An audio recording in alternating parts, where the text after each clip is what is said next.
May silent viewer po ako from last week's video. Doon sa grass, tinatanong niya kung effective yung pag-i-spray namin.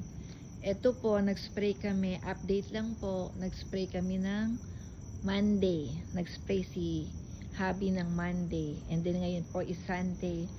Ito na po yung grass. Actually, wala na pong grass. Nabawasan na. Naging ano na po siya. Na-dry na siya.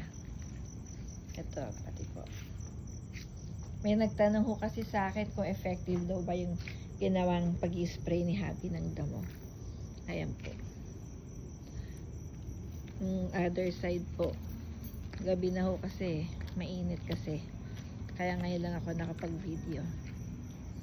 Ito po. Yun lang po. Update lang.